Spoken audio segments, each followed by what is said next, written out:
All right. Well, let me try that again. Thank you for being here, everyone. We are grateful. I'm Bill Pobley with the city's Growth Management Office.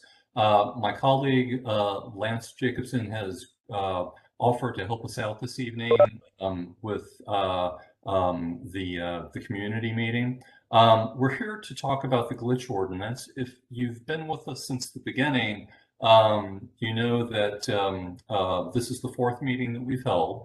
The advertised reason for tonight's meeting was to talk about the multimodal transportation district portion of the ordinance.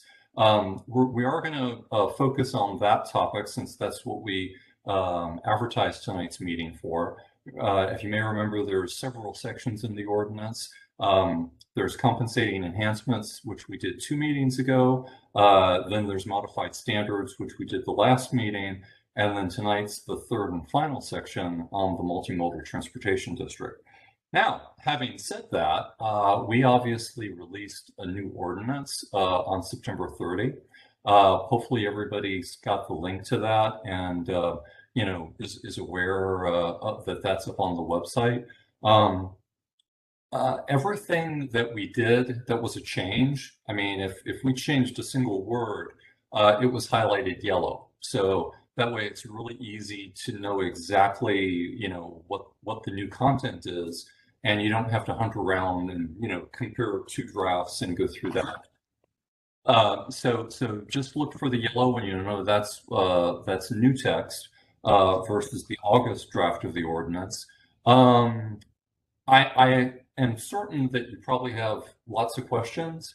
If I might make this request, what we'd like to propose is to at least begin the meeting on the advertised purpose, which was the multimodal transportation district.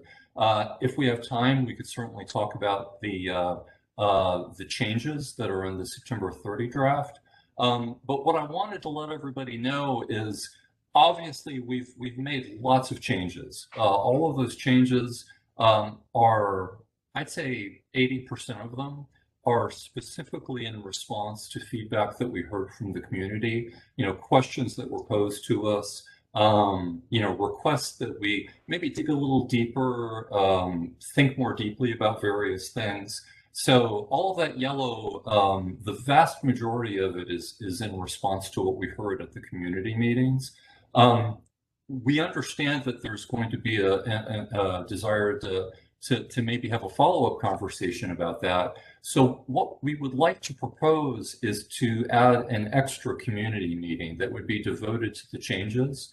We want to finish up, with the MMTD. We'll take tonight's conversation and our thought. Oh, and you know what? I spoke wrong. October 11 wasn't our proposed date for the next meeting. We were actually going to propose the extra meeting on October 18, which would be 2 weeks from tonight. And then on October 11th, 1 week from today, we'll commit to getting the next draft of the ordinance out, which would pick up any feedback that we get from tonight.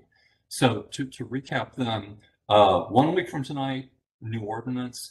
2 weeks from tonight, wrap up community meeting where we can talk about all the various changes because obviously we're only human. We did our best to try to address what we heard, but we may have missed the boat. We might have misunderstood something, so that'll give the community a chance to follow up with any questions you might have in a group setting. But obviously if you'd like to talk before that, that's great too. Yes, ma'am, I see a hand. Ms. McGuire.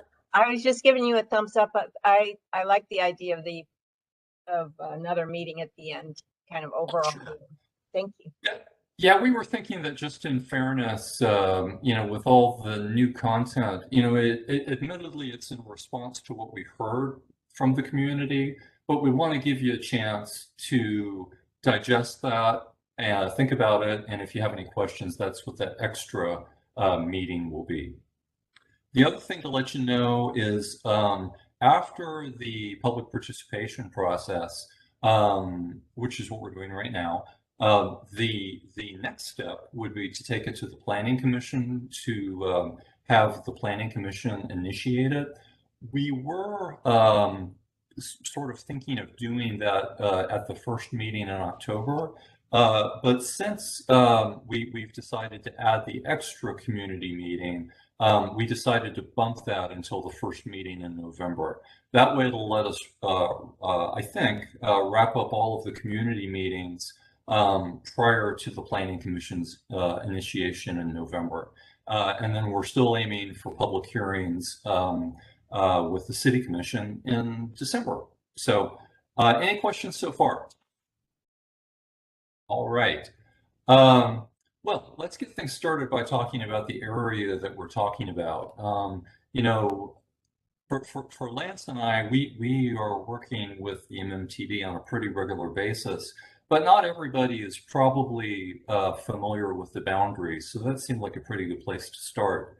You know, broadly speaking, the MMTD north, south, east, and west is generally Tharp on the north, generally Orange Avenue on the south. You know, it pokes a little bit further to the south at its southeast corner.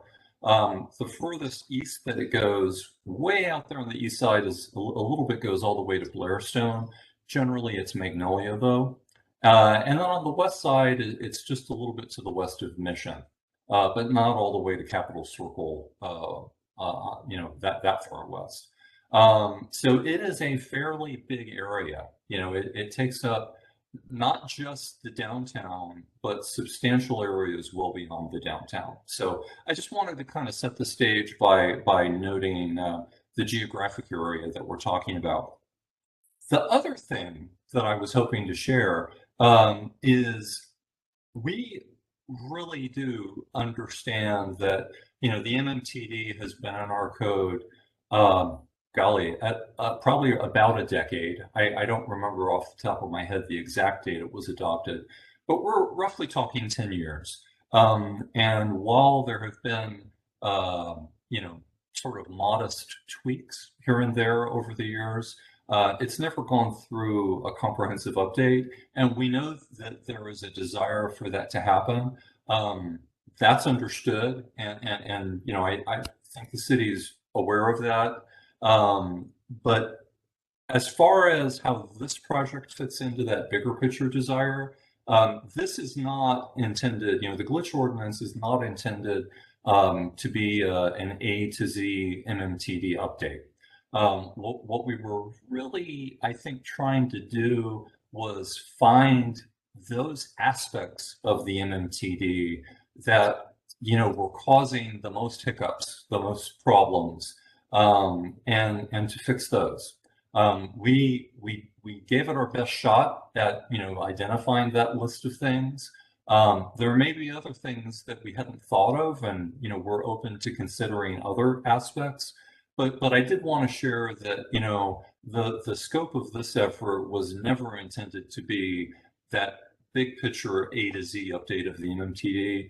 But I think the city is aware that there is a desire for that to happen as well. As far as the presentation goes, this one's going to be a little bit different because I'm trying to sort of very religiously follow the flow of the ordinance. And there are some things that I think are kind of lower tier changes. And when you see me throw up text on the screen, that is always going to mean that it's more of sort of housekeeping fixes that aren't really, at least to my mind, the big picture things that I'm guessing you want to talk the most about. But I do want to honor the fact that everybody's interested in kind of going through the whole thing. So you'll periodically see these screen captures of the text. And when you see just text, I'm generally going to run through those pretty quickly. But in the spirit of covering all the bases, I did want to, you know, touch on everything so that no one felt that I, you know, might be skipping or passing over anything. So to kind of kick it off, the first two paragraphs that we're amending both have to deal with applicability. And really, the only reason those first two paragraphs, subparagraph C and subparagraph H, are necessary is this. The MMTD says that it controls over everything else.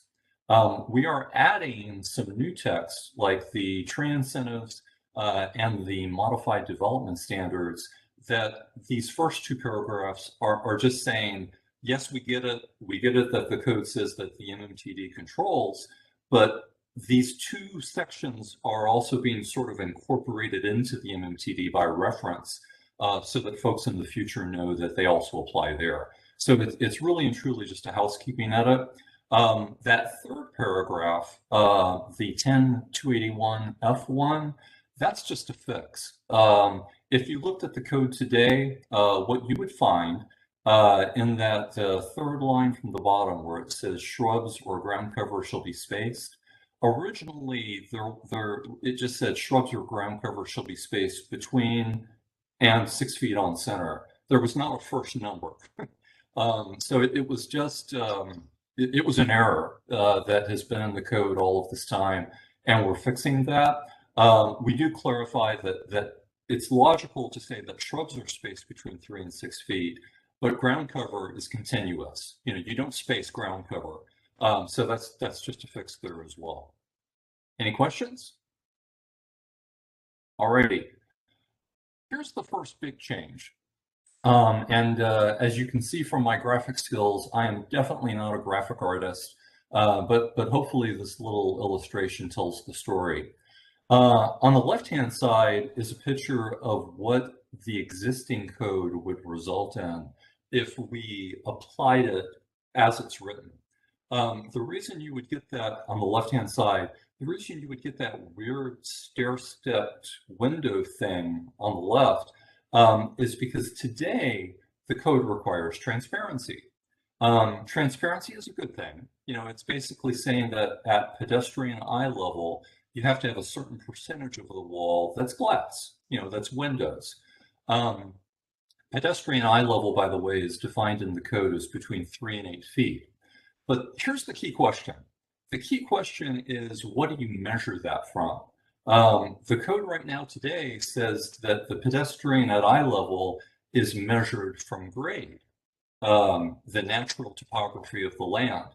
And if you measure 3 to 8 feet off the natural topography of the land, you would get that weird stair-stepped window look, which obviously doesn't work because if you did what the code asked for, you would literally get buildings, you know, where floors are. I mean, it would be exceedingly weird to follow what the code says. It was wrong when it was written because it's impossible to achieve it.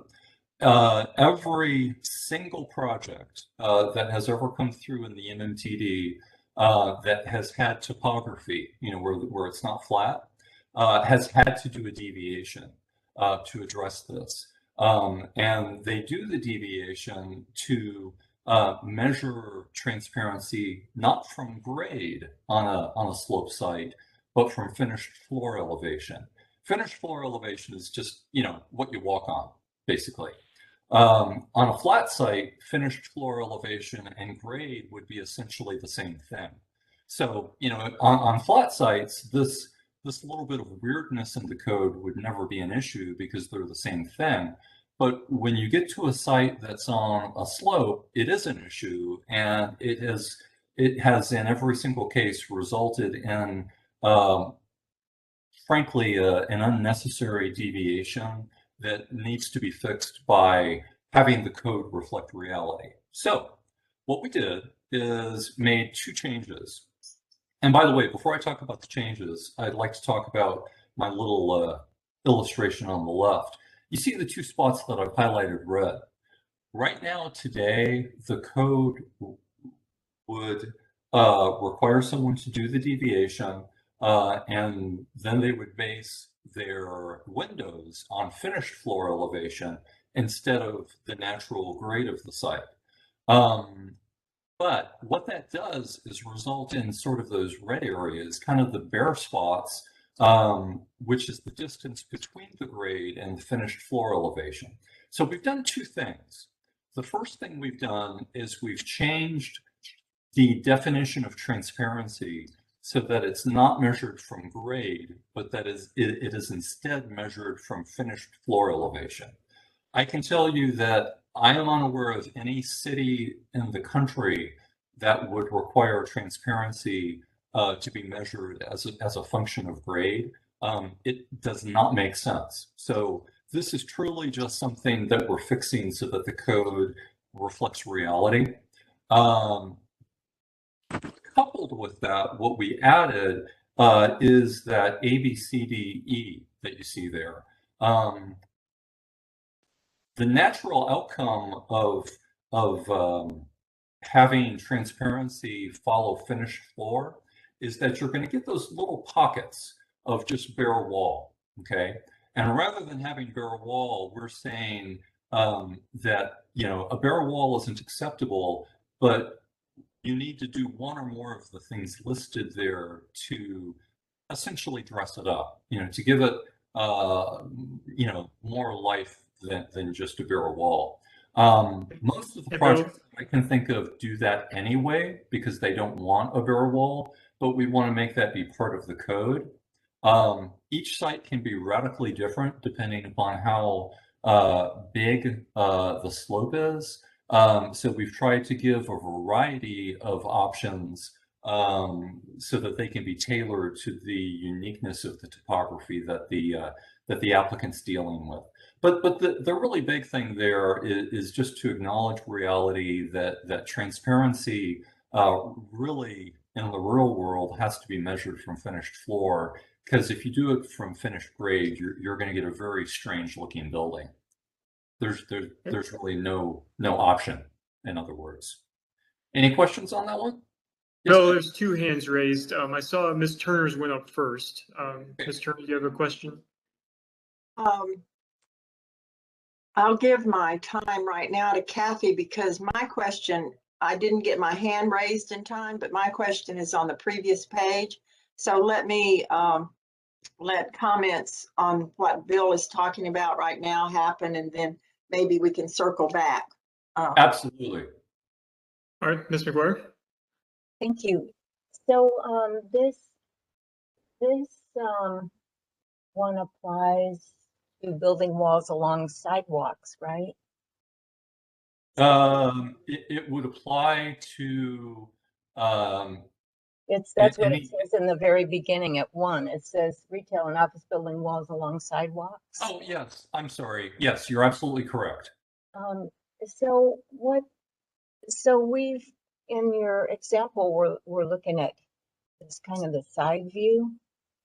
But what our fix makes me worry about things like Magnolia Square, where the grade, you know, there's a sidewalk and then the grade goes up and then you've got the eyeglass store, the restaurants, and Oh, you mean Magnolia Grove? Magnolia Grove. Thank you. Sure. And so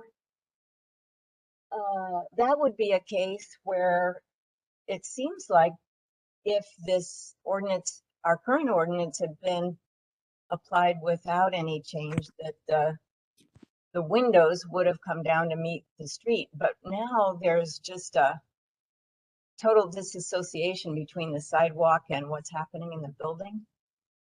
And so Now, if I'm not mistaken, though, with Magnolia Grove, they actually graded that site up. I mean, right. So you know, they added fill to raise the land so that everything was at an even level. So for that project, if we want to use that as an example, finished floor elevation and grade would be the same in that instance.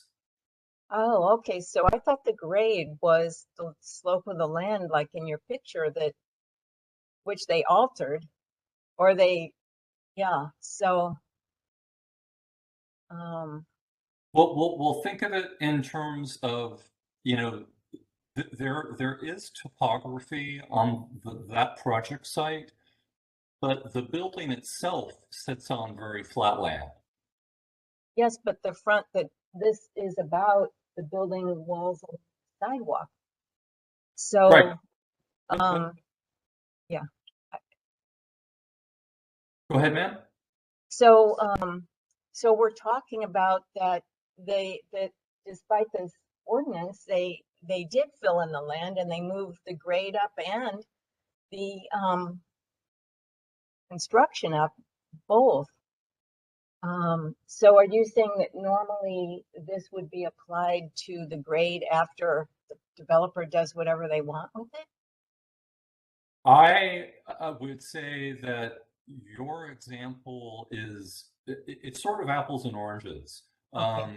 In the case of Magnolia Grove, they opted to add fill to that site.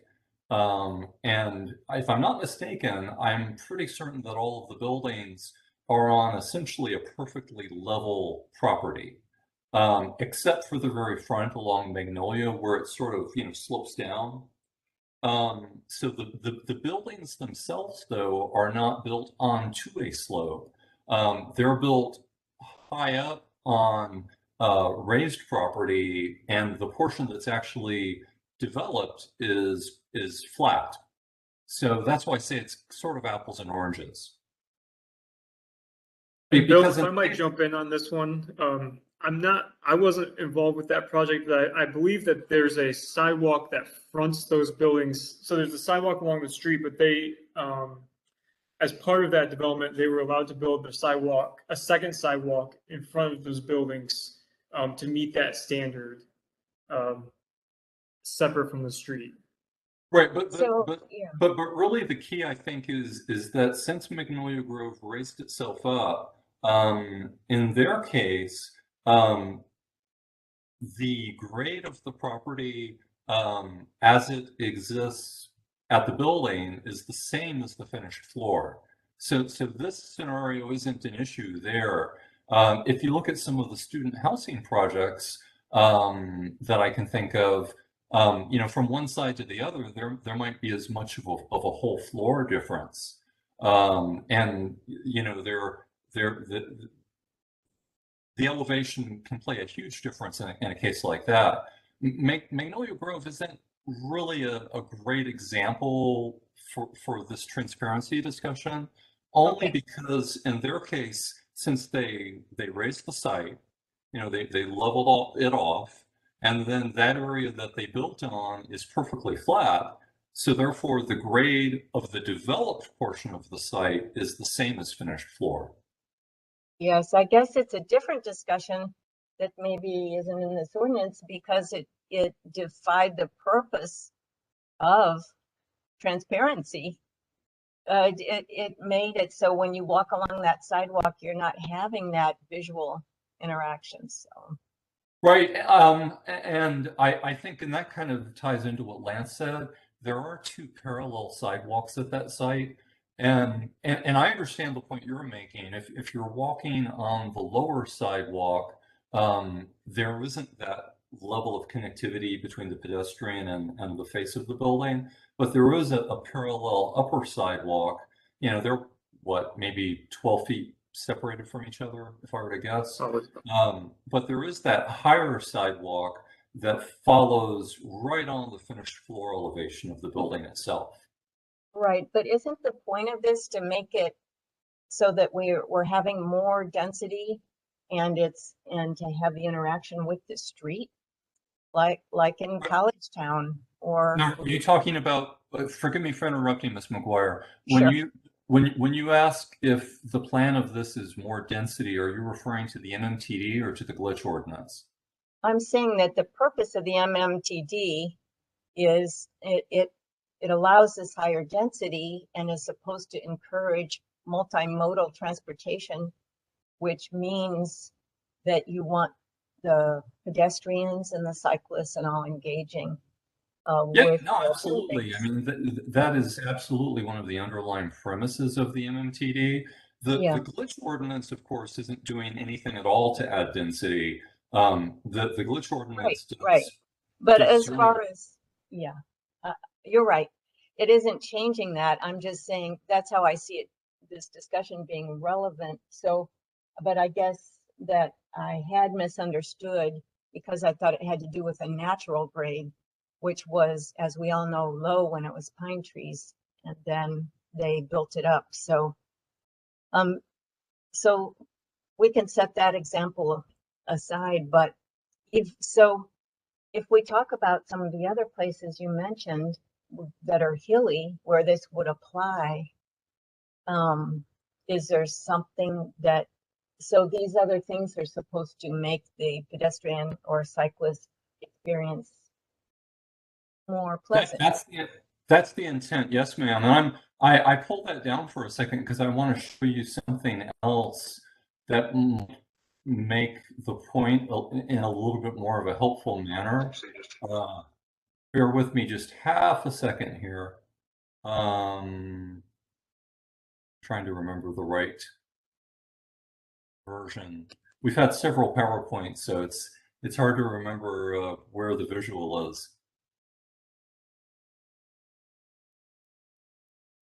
This is just being a little bit slow. Wow, this has been a lot slow. There we go.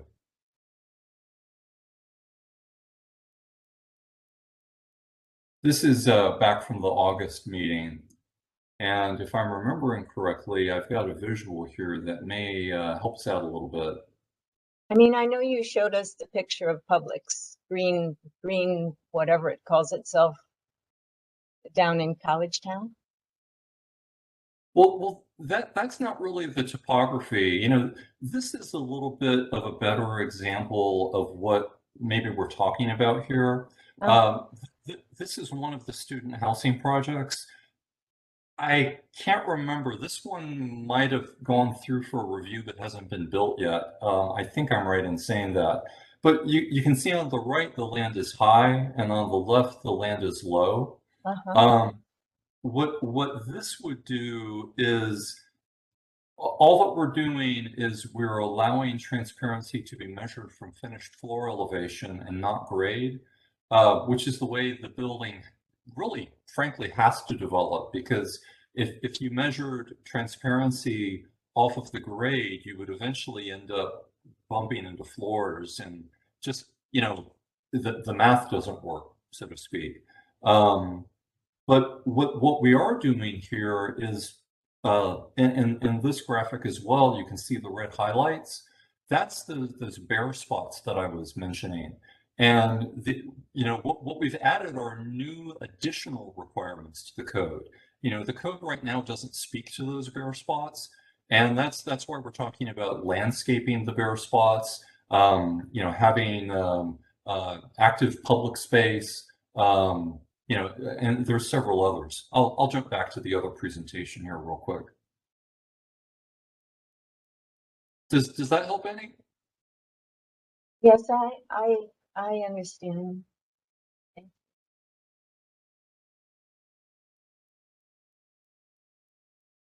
Ms. Turner, did you say you had a question? Oh, I think you might be muted. Yes, I did. It was, I didn't get my hand up in time to ask you the question I had on page 21 before you moved on. It's under applicability C. Do I understand that you're now using tree preservation incentives rather than the phrase compensating enhancements?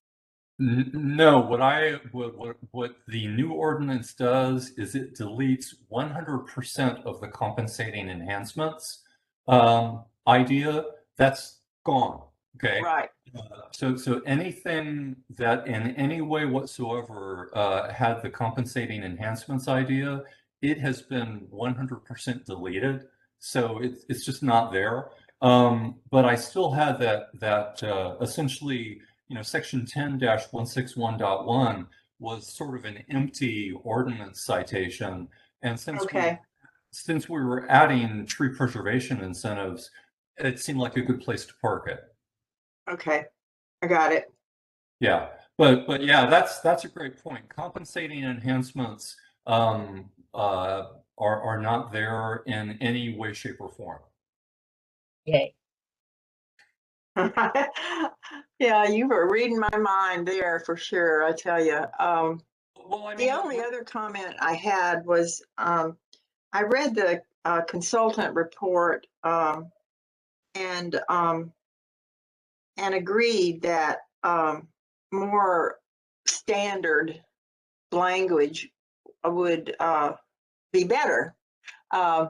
And I wondered what you think about providing a menu of options in this ordinance versus, you know, the one or more option language. Is it consistent with the consultant report that recommended clearly defined standards be used? Is this approach, do you feel? Well, I would say this, and I have to, I'll admit from the beginning that it's probably been 9 months since I've read the consultant's report. I've been busy with, you know, the neighborhood compatibility ordinance and this ordinance and other projects. I have read the consultant's report though, so I do remember that discussion in the report about clear standards. I might be wrong, but Ms. Turner, I want to say that, you know, my recollection from the consultant's report is that it was pointing out that, you know, if a zoning code uses words like encourage or Right. should or may, with a white hot passion, I hate code language like that. So I personally think that if a code uses words like encourage, may, or should, you might as well not write it because it doesn't really say a great deal. You know, I'm expressing my personal opinion as a city planner there. So I think that's what the consultant was referring to. I don't remember the consultant being against sort of presenting options. And I mean, in my experience and from other places that I've worked, and you know, just having had the opportunity of studying codes from lots of different cities for various projects, it is really, I think, considered to be a best practice to provide sort of a menu approach, not because you're wanting to not have standards. We absolutely want standards, but if you give just one solution, like, you know, say for example on, you know, those 2 red spots there, if you say that always has to have, you know, public space, or it always has to have raised planters, buildings are going to all begin to look the same. And you end up getting, in my view, because I've seen it, you end up getting sort of a Disneyland sort of look, where everything is sort of duplicative in its aesthetic. So I would really encourage us to maybe be open to the idea that you can have clear-cut standards, but couple it with a menu. The menu doesn't need to water it down or diminish it. The menu ensures that you don't get a cookie cutter outcome. I see what you're saying. And I also noted in the consultant report that they were focused on the words that you mentioned, encouraged and may, and that kind of language. But I think sometimes in a menu option, it's hard to ensure that the options are of equal value or I'll just leave it at equal value. I can't think of another word, but sometimes I think it's difficult to make sure that all options are of kind of an equal impact or change. Well, we can certainly talk about individual features that we've proposed, but I really want to encourage us to remain open to, you know, having a menu-driven approach, particularly when it comes to matters of design. You know, when you're talking things like height limits or setbacks or parking ratios, or you know, the transparency of windows, because there's certain percentages attached to that. That makes terrific sense to have a hard and fast number that never changes, and it's gospel, and the number is the number. But when you start talking about, you know, the design and the aesthetic of a building, I have always seen better outcomes if a community's code creates sort of a menu of options, because what you don't want to do is become so prescriptive that you tie the hands of the architects and the landscape architects of the world who have studied, the design of buildings. We absolutely need to set out a standard, but I really want to encourage us to be open to the notion of a menu, because I have seen design guidelines implemented that are too prescriptive and that only give one acceptable outcome, and it typically results in Disneyland. And nothing against Disneyland, because I think theme parks are great. I shouldn't use that as my example, but it results in a form of development that is overly similar. Okay, mean, I understand what you're saying. It's hard to believe that, really, because someone who's designing a building, they're going to do whatever they want regardless of the menu. They can put in different parts of the facade, paint it different colors. That they're not, nothing is, precludes them from doing that, really.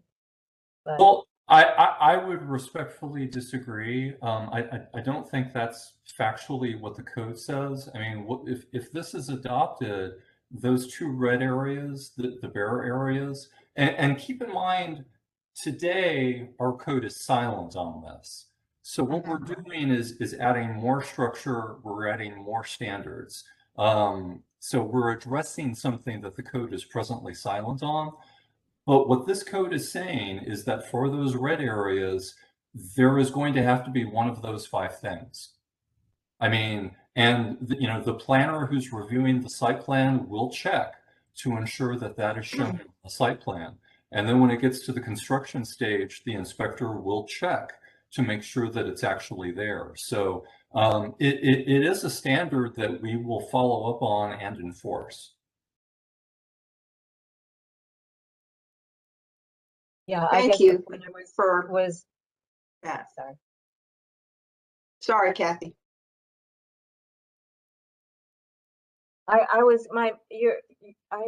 agree with what you're saying on that, Bill. I just meant that as far as buildings looking alike, the design of the building as a whole hopefully would be highly variable. That's all I meant. Oh, sure. Yeah, absolutely. Sorry, I misunderstood. Yeah. Okie doke. Well, I'll jump to the next one. So 2 examples, actual projects. The one on the left is the ABC at Thomasville and Bradford. The one on the right is the ABC at Thomasville and Bradford. The one on the left is the mixed-use retail at Monroe and Glenview. The issue is the placement of trees, and what the code says with regard to that. If I might request to not look at the right-hand side yet, let's focus on the left-hand side, and specifically, let's look at the text that I've highlighted green.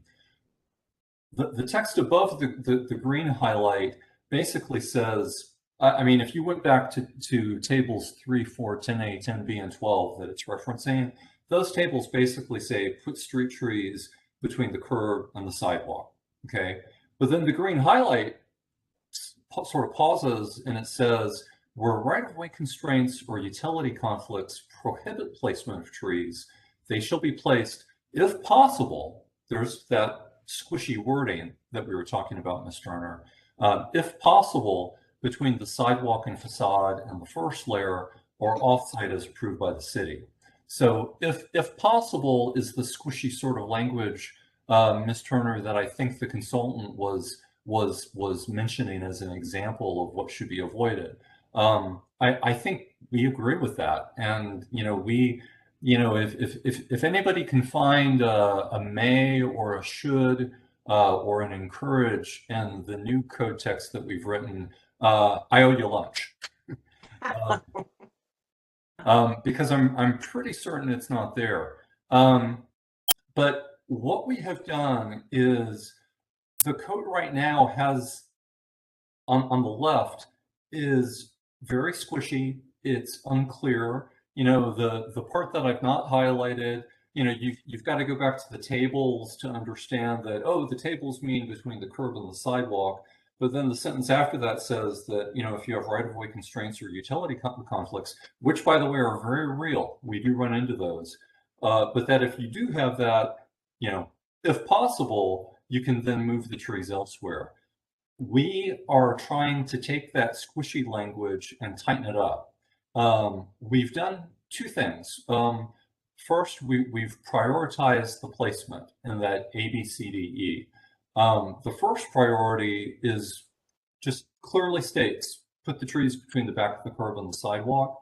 But it acknowledges that there are some sites that have easements, right-of-way conflicts, all sorts of very messy site constraints that sometimes make that not possible.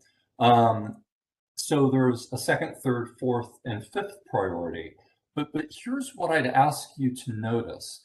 You see on the right-hand side where, if you can see my cursor, where it starts off, in order to locate trees based on the second, third, fourth, or fifth priority.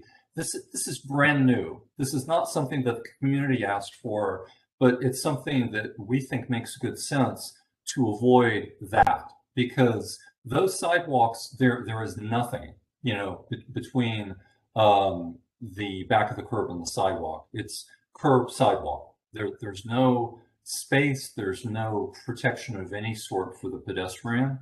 They are consistent with the code as it was written at that time. But what we're proposing now is that if you do anything other than option one, if you do anything other than placing trees between the curb and the sidewalk, you may have a good reason for not being able to do it, but if you can't put the trees there, at minimum, it says that you need to put a minimum of a 2-foot wide green space between the curb and the sidewalk, just to give, you know, an acknowledgement of the separation between the road and the sidewalk space. So that's number one. And then the second thing we do is just essentially, in what I think is much clearer, much more emphatic, much more direct text, express that hierarchical nature of where the street trees are supposed to go. Any questions? Ms. McGuire put her hand up again, and followed by Ms. Denker. Well, I guess, so how I interpret it when you speak it is, oh, you do A unless you can't. Then you do B unless you can't. But and hopefully you do C unless you can't. But by calling them priorities, it seems like those are choices that you're allowed to make rather than, you know. And that is exactly, Ms. McGuire, what the code has right now. That is precisely what the existing code allows. So I guess I'm not so wild about those choices, them being choices, if they're a descending priority to all of us. Well, you know, there are sites which have convoluted easements and right-of-way constraints. You know, the land is owned by DOT, maybe DOT, I've seen this happen any number of times. DOT does not want a certain type of activity in their right-of-way. There can be a variety of reasons that street trees can't be between the curb and the sidewalk. But if that were to be the case, then you could say, okay, that can't happen. Then you can go to the next one. You know, you're not, by priorities, you're not ruling out the ones before, you're just choosing, if I'm understanding what you're saying. So you're saying I mean, if I could paraphrase your comment, you're saying what would stop someone from going from A directly to E? Well, the first one is more explicit. Oh, I'm sorry. That's a bad example. Let's say it's But, going yeah. from E directly to E. Yeah. Yeah. I hear you. I think our intent, and maybe we didn't word it clearly, but I believe our intent was when we, used the term priority, we were meaning, second, and if it's demonstrably evident that you can't meet the second priority, then look at the third, then look at the fourth, then look at the fifth. It was never, I think, our intent to let someone jump from B to E, because obviously it would be more preferable to have some trees on site. But each site can be radically different, and what if there is a lake that occupies a large portion of the site? Or what if there is presently a stand of trees that are otherwise being preserved, not making room for street trees to be pushed elsewhere on the site? Sometimes there will be cases where you have to jump from B to C to D to E, but I think your point is more, maybe that's not so bad if it is B to C to D to E, but maybe clarify it that that's the intent there. Yeah. Okay. I know. I hear you. Let us take a look at that. I think that's a reasonable comment. I can tell you that that was the intent when I wrote it that way. But really, that aside, we were mainly just really wanting to clean up that squishy language that's in the existing text on the left. But my sense, Ms. McGuire, is that I don't think we would have, I mean, that I can see, I don't think there'd be a reason that, what you're pointing out couldn't be done. So yeah, we'll check that out and report back to you. Randy, I can't see you, but did you have a question? Oh, you're muted. I'm muted? No, you're not. I'm sorry. Oh, now I'm now. Okay, yes. I thought, oh no, how long have I been muted? Oh, Ms. Denker, I think you just muted yourself again. All right, now you can hear me? Yes. Okay, great. Can you see me? Yes. Okay. All right, we're all good then.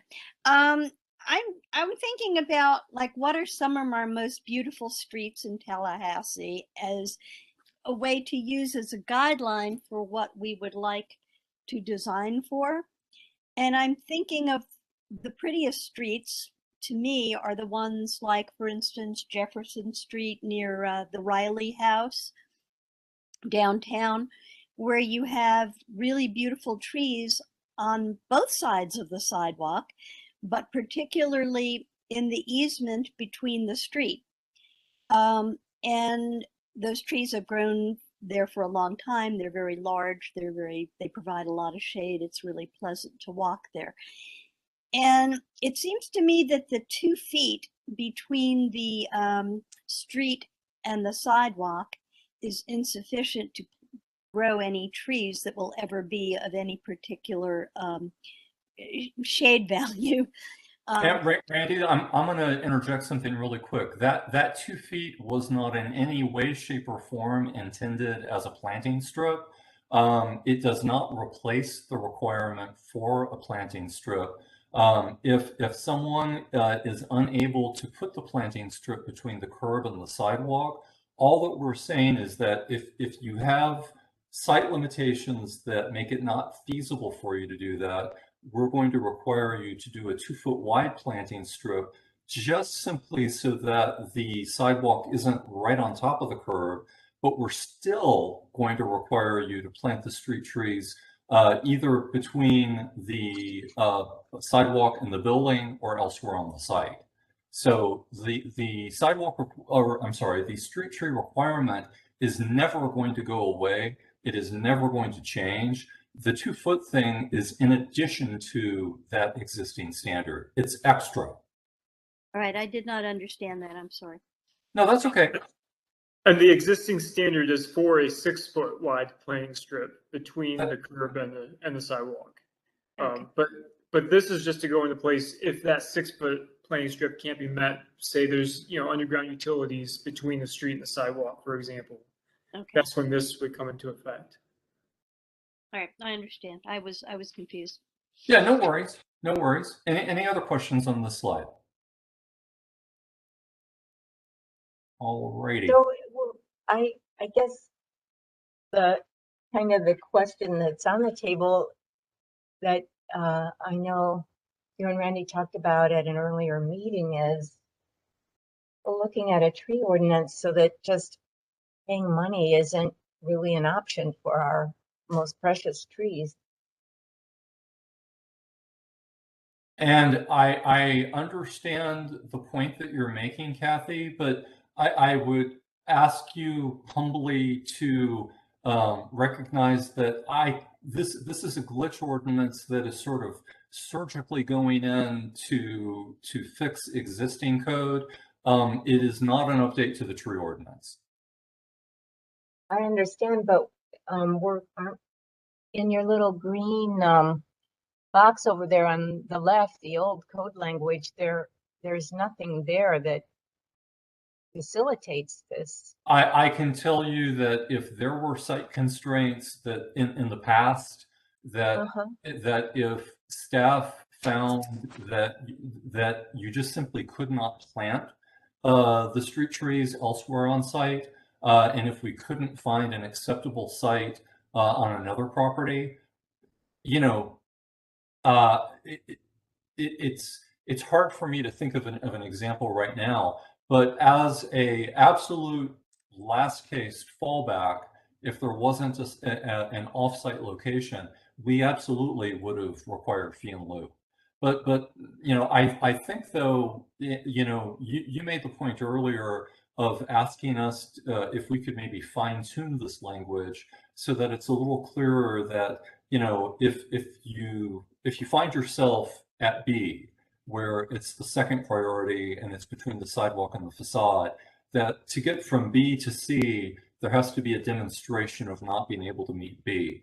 And similarly, to get from C to D, there has to be a demonstration of why you can't meet C. Let us work on that. And I think what you're going to find after we update this is that it would be a fairly extreme situation if someone actually got to E. So give us the opportunity, if we could, to kind of put our thinking caps on and think about how we might be able to restructure this based on your earlier suggestion. I have And one Ms. Turner, I see your hands raised. Thank you. Kathy, did that answer your question? Yes, sir. Thank you. You bet. I wanted to chime in as you're looking at this section and perhaps doing a little rewrite, determining which priority or option will be taken if A is not available. Who will determine that?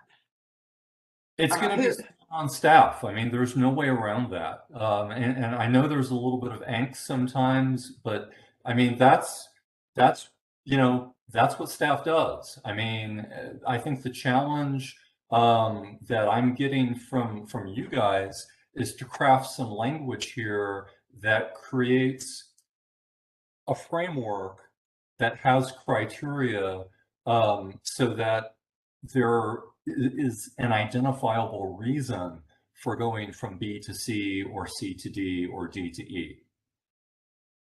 Correct. And I guess just to use a very simple, perhaps, example, if you take B, the second priority, if the utility or right-of-way constraints prohibit the placement of the full number of trees or 2 trees or 3 trees, how are we going to determine when we say placement of trees?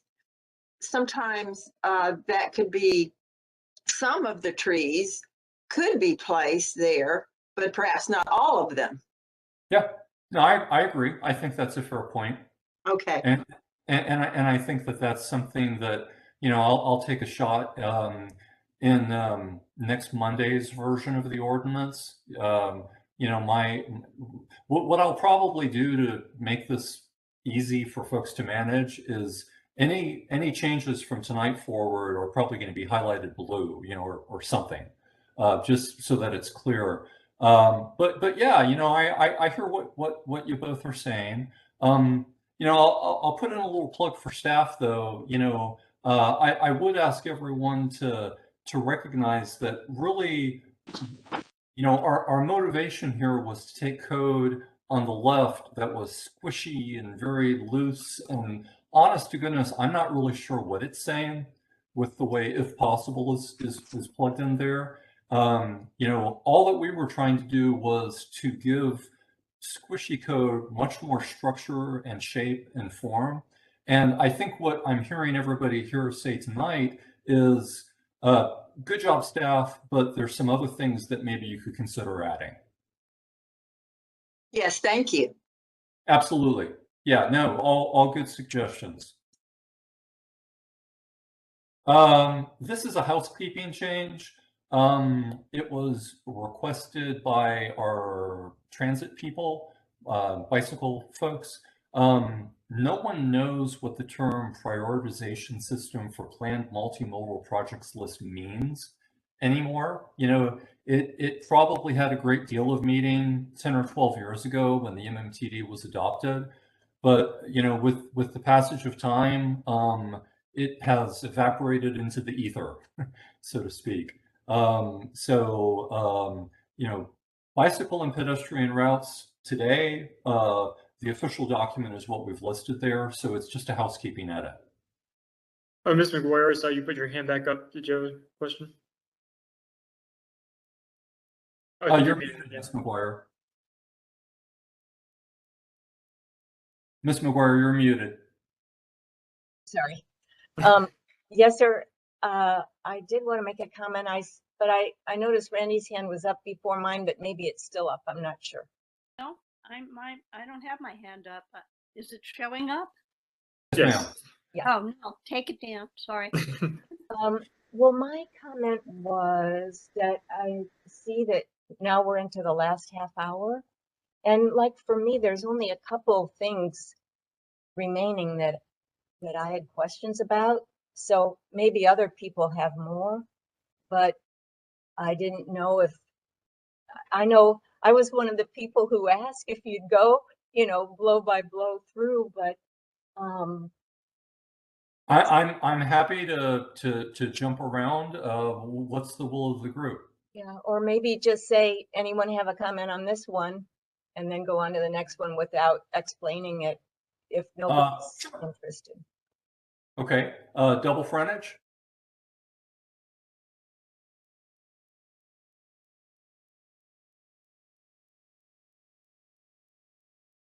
Okay, if anyone has a comment and you're speaking, we can't hear you, but I'll move on. The next slide is just the code that talks about double frontage. So this is the easier to follow slide with the photos versus that. So that's, next one is pedestrian connection.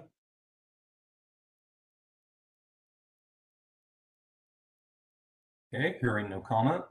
I have a comment, and I'm not sure if we're right in the proper section, but the terms human and pedestrian scale are used, I believe. Are the phrases human and pedestrian scale referred to? I'm reading this section really closely. And it may not be right here. I remember reading in the consultant's report that they needed to be defined, and I wanted to ask if they were used in this ordinance. I will Ms. Turner, I will go back and look to see if the glitch ordinance is in any way, shape, or form dealing with either of those. And if we are, we'll figure out a way to define it. But in this particular screen, I'm seeing things like, pedestrian connection. Right. Well, actually, I'm just seeing pedestrian connection, which is just, a sidewalk connecting. Thank you. I was just going by my list of notes and I wanted to get that in. Yeah, no, absolutely. And if I don't think I'm addressing that in the glitch ordinance, but that would be an excellent example of, tightening up language so that words have meaning when the MMTD is eventually updated. Yeah, thank you. You bet. First floor height. You'll notice that we struck or similar uses as may be determined by the land use administrator. We've heard the feedback on that. Yeah, I mean, our real intent there was just to acknowledge that there are some land uses that by their nature, aren't gonna, a mini storage building isn't gonna have a 12-foot ceiling height. Oh, I was just noting here that transparency and finished floor pops up several places in the code because in different geographic areas it's mentioned. It's the same text, but it's mentioned in each one. So this is just a repeat at section 10.284.2. But I wanted to acknowledge that it was there and just let you know that we're doing the same thing that we talked about earlier. We tried to beef up the shielding requirements for mechanical equipment and trash enclosures. The main change is 100% opacity, which makes it more consistent with the rest of the code, and to also reference the extra protection that is afforded under the neighborhood compatibility ordinance. What are you're on 284.3 now? Miss McGuire, if I could ask a favor, when you turn your head, it's a little hard to hear you. Yeah, I'm sorry, I'm working from two screens. You're on 284.3 now with Yes, ma'am. mechanical equipment? Yep, that's the one.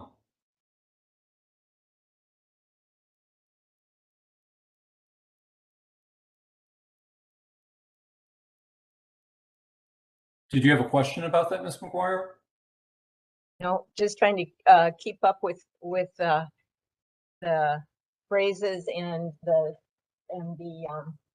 ordinance at the same time. Gotcha. Okay. This is really just a housekeeping fix. I mean, if you'd like a little bit of explanation, the new text under A, where we added in development shall provide parking at a rate of between 150% of that required, et cetera, that is in the MMTD already. There is a table at the back that makes reference to that. So all that we did was carried what was in the table into the body of the code so that the code is consistent. The written part is consistent with the tables on the back. That was just an oversight back when they wrote it.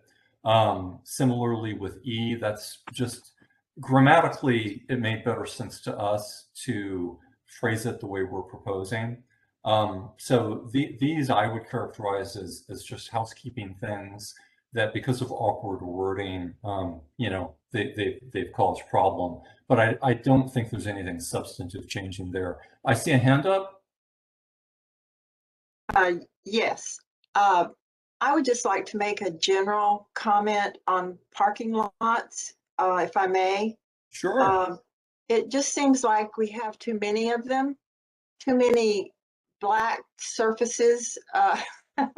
And I was wondering if there's any way that we could begin to address the development of parking lots either below building structures or above building structures rather than to the side, in the back, in front. I think like anything, there are significant costs involved to incorporating a building, parking into a building. I think the reason that has not been done in the past, and I'm no architect, but just what I've gathered, that, you know, if you put parking above a building or in the lower stories, it's a substantial cost to do it as a structure. Um, you know, I know the city is always very interested in structured parking when we're able to get that, but right now, you know, I appreciate what you're saying, but I think it's sort of a balancing of the cost versus you know, the outcome. Well, there's cost to these impervious parking lots being built too, as you know, in terms of environment and aesthetics and, you know, just our basic community values. But just wanted to throw that in.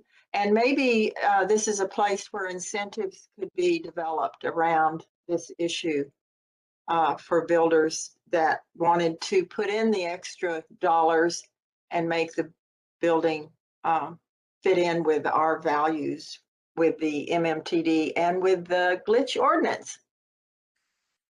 Let us take a look at that. Thank you. Absolutely. Ms. Denker, I see your hands raised too. Okay, yeah. Bill, you and I had talked about offering incentives by reducing parking spaces as a way to save trees, and I noticed that some of that language got picked up, but it's only outside the MMTD, and I think it should be everywhere where appropriate, because there may be certain kind of businesses that don't need that much parking. Like, for instance, a restaurant needs a lot more parking than, say, an insurance company, where the clients may not even come to the office. They may do their business on the phone or over the internet. There's a lot of businesses that don't need as much parking as other businesses. So why don't we consider that within the MMTD as well?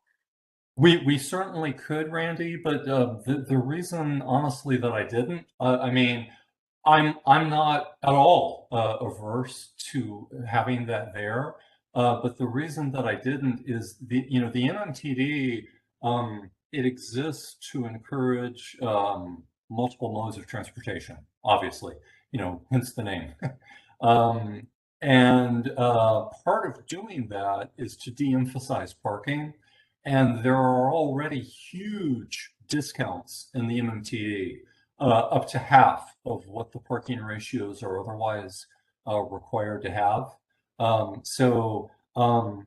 of, in my head, where I was coming from is, given the extraordinarily steep discounts in the MMTD to reduce parking ratios. And I mean, I don't say that in a bad way. They're reduced for good reason, to promote alternate forms of transportation. In my opinion, it didn't seem like it would be something that would happen, but there's no harm in adding it. So I guess I just wanted to be honest with the community, though, and say that I think the odds of someone utilizing a tree preservation incentive in the MMTD that's based on parking reduction is very slim. The other thing, honestly, that I would want to think about, and I'd need to talk with our traffic folks about, is, given that parking ratios are already so, heavily discounted in the MMTD, I want to make sure that we don't discount them to a point that we create a parking mess. You know what I mean?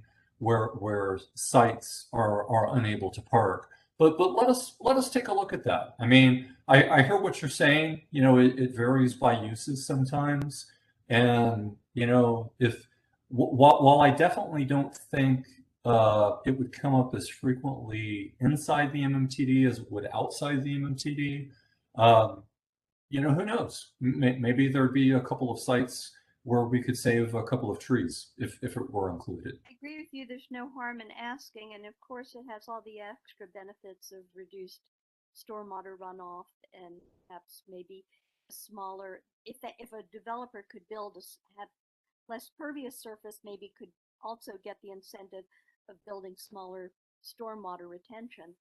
And that's Sure. a huge incentive, I'm sure, because Sure. it frees up more land and it costs less and all that.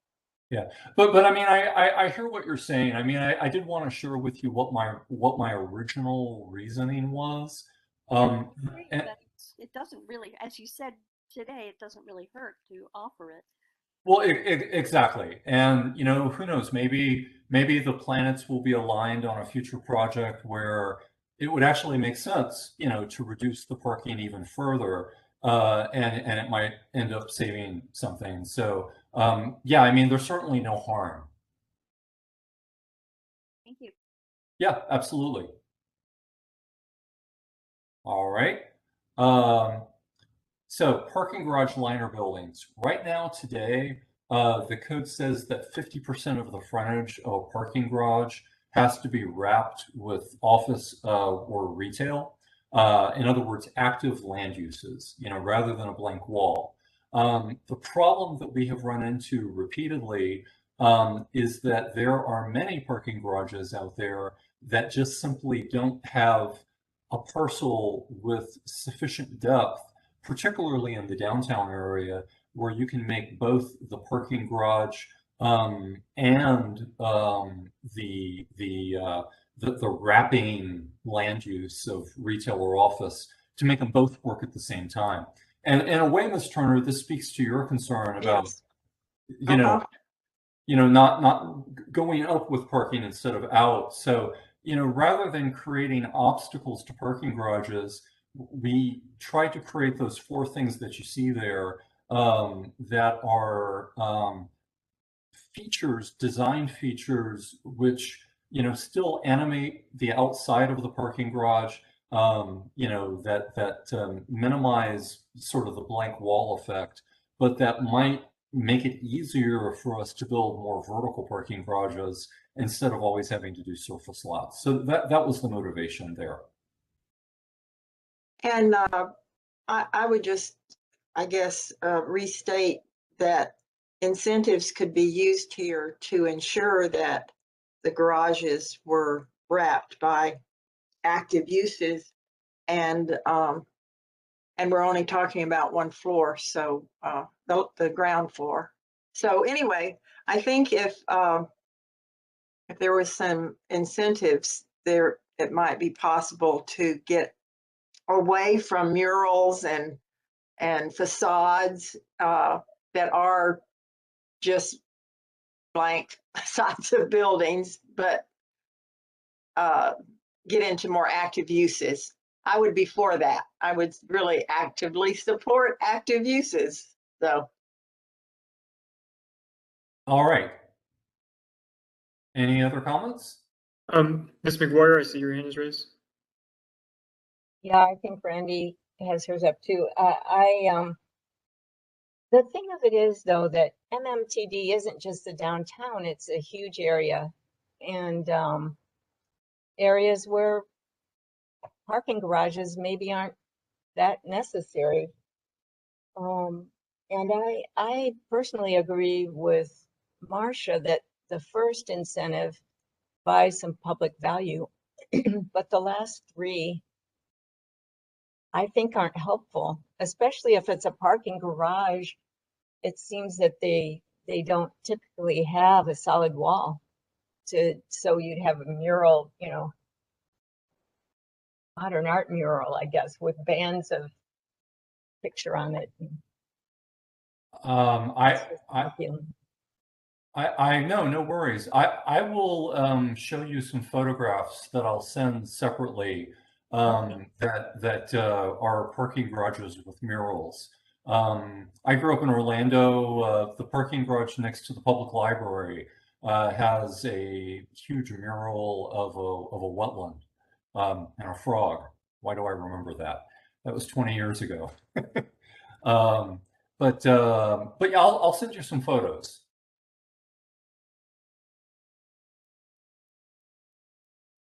All right. Did you have a question? Yeah, I do. I feel like the alternatives that are being offered to the liner seem to me not to be um, very geared to creating something that would be a public amenity. It seems like the three materials, two colors. That just seems like a really alternative.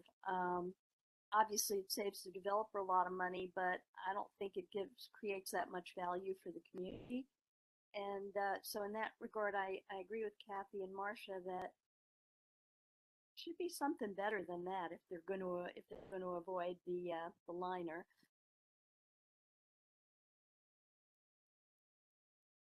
Okay, so noted. Let us think about that. I know we only have 9 minutes left, so I'll jump to the next one. This is truly just a housekeeping change. Any comments? Okay, I'm seeing shaking heads.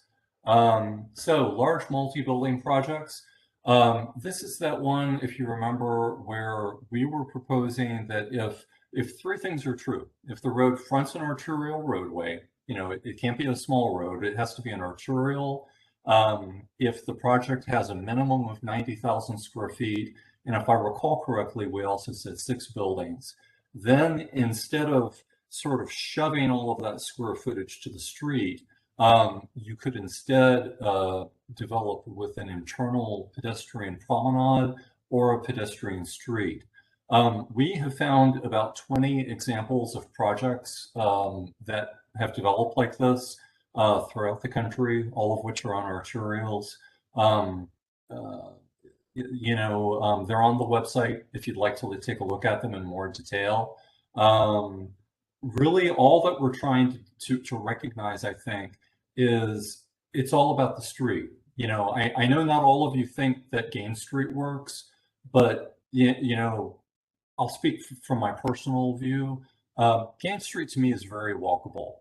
But one of the reasons it's walkable is because the city took over jurisdiction of Gaines, narrowed it, put in traffic calming, and reduced the speed limits.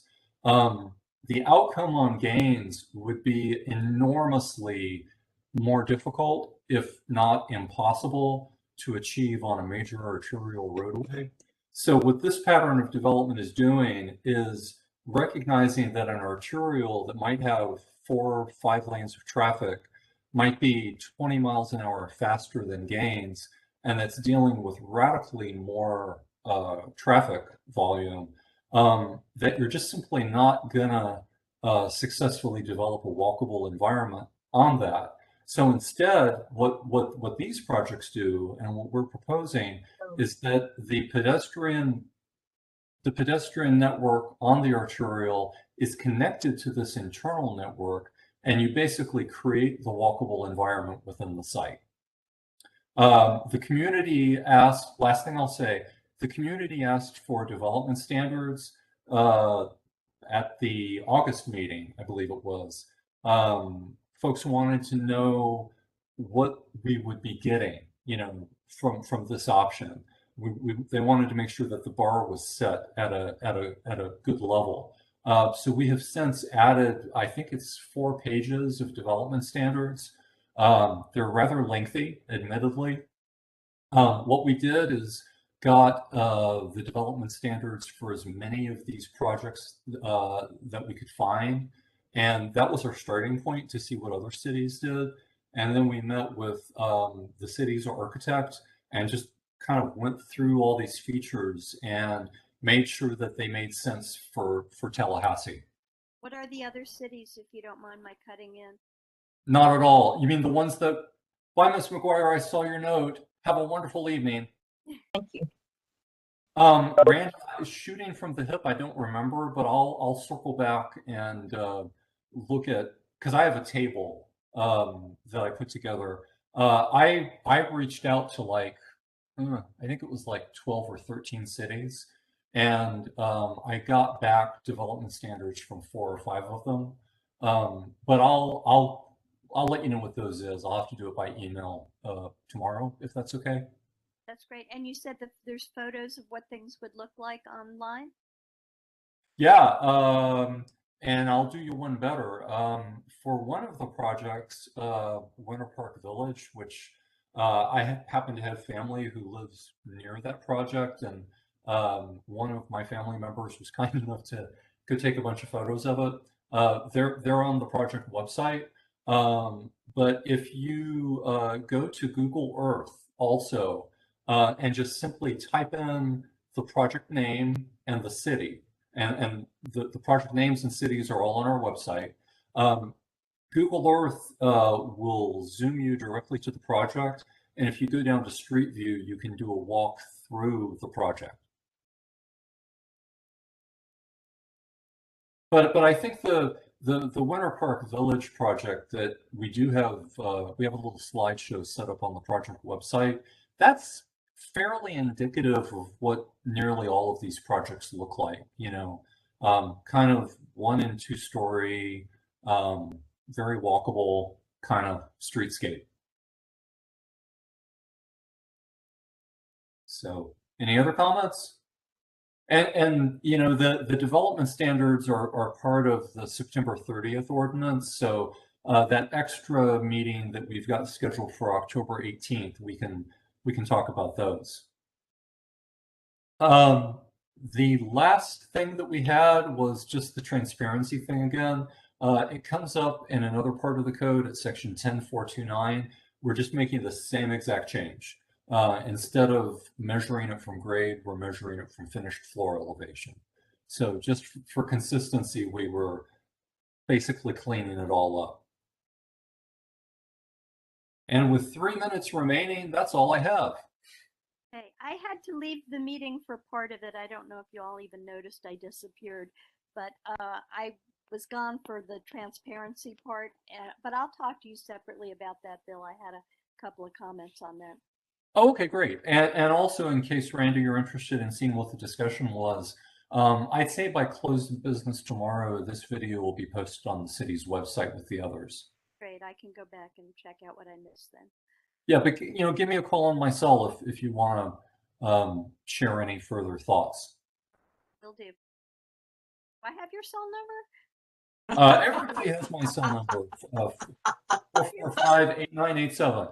Hold on, got my thing here. Go ahead. Hang on.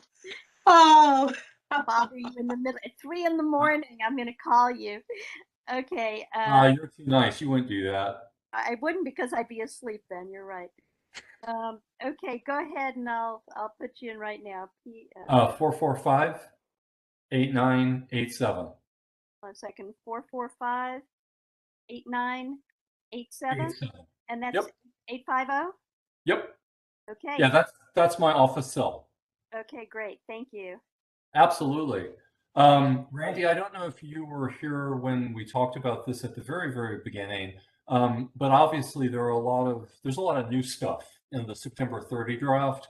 And what we've done is have committed to also doing an October 11 draft, which will address what we've discussed tonight. But then we'll do one more extra community meeting on October 18, just to sort of circle the wagons and, you know, cover the content that's new. Great. And is the variance ordinance going to go up before the commission at the same time? Do you know? I think the track on that one is that if we're able to make it the same hearing, that would be our preference.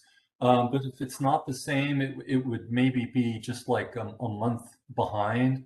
I think what we're aiming for at minimum, though, is to have the variance ordinance out before the planning commission meeting. So that way, you know, the community will know what the draft variance ordinance says as at minimum as the glitch ordinance is working its way through the hearings. Great. All right. I'll say good night then. Okay. I have one comment. Yes, ma'am. Hang on. I wanted to suggest that a definition for pedestrian connections would be helpful Sure. to define the term. Okay. Yeah, let's take a look at that. Okay, and I guess I will dare to ask if I noticed in the consultant's report, Magnolia was given as examples for some things that we should try not to do that were not consistent with the MMTD.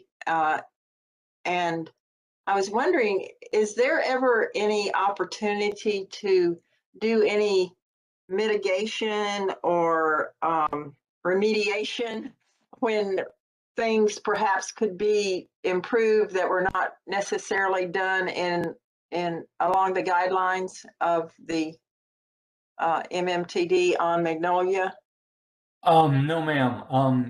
I mean, I think what you're asking me is if the city signs off on a building permit and concludes that the project meets code, can the city go back after the project is built and require alterations to the structure? No, I was talking about the planting strip and the green space and the landscaping and the tree plantings. On Magnolia Grove? Up and down Magnolia between Mahan and Governor Square. The corner of Appalachian Parkway and Mahan. Up and down that street, there's instances where it's street, sidewalk, street, sidewalk, street, sidewalk. And I was just wondering if we had done that as well as we might have. I think once a proper, I mean, first of all, we're always open to discussing anything. I mean, that would always be the first thing I would say. You know, I never want to shut down an idea. But I think generally speaking, you know, once a project actually develops and space is committed to various things, my guess is that that probably limits the number of options that would be available in the future to sort of rearrange things, so to speak. But certainly, you know, we're always, and I mean this, we're always open to ideas and are willing to look at anything. If the owner does redevelopment on that site or does significant alterations, I think you have an opportunity to go back in and look at it. But otherwise, I don't think you have the right to do that. Oh, yeah, no, I mean, I wholeheartedly agree with what you just said, Randy. I mean, thank you for that. That's an excellent point.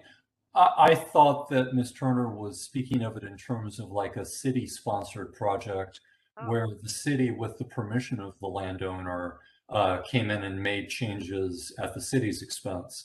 But with regard to us coming in after the fact, after a building permit's issued, and mandating changes, the answer is absolutely not. You know, once we sign off on a building permit and a certificate of occupancy, our regulatory role is concluded, unless, as Randy said, you know, maybe 20 years from now, whatever the case might be, someone comes back and demolishes the existing building and wants to redevelop. So, yeah. No, I understand. I wasn't talking about the structure at all. I was talking about the planting strip. And oh, no, I understand. I was just saying that the city's ability to mandate that from the developer would only sort of rise up again if someone was redeveloping the site. just in my reading of the materials associated with these meetings that we've had on the glitch ordinance is the first time I've been able to really delve into, you know, for example, the consultant's report, et cetera, and really learn a little bit more about this subject matter. And it just didn't seem like Magnolia was done quite right. But that's just one person's opinion. So I just wanted to raise that issue because I have you here and the opportunity presented itself. And so inquiring minds want to know, right? Hey, I'm glad you did. I mean, you know, the questions and comments push us to think more deeply, and you're making it a better ordinance. So we thank you for that. Thanks so much for both of your times. Really appreciate it very much. Yeah. Thank you. Thank you very much. Good night. Good night, everybody. Thank you, Lance. Thank you. Yeah, thanks, Lance. Good Good night. night.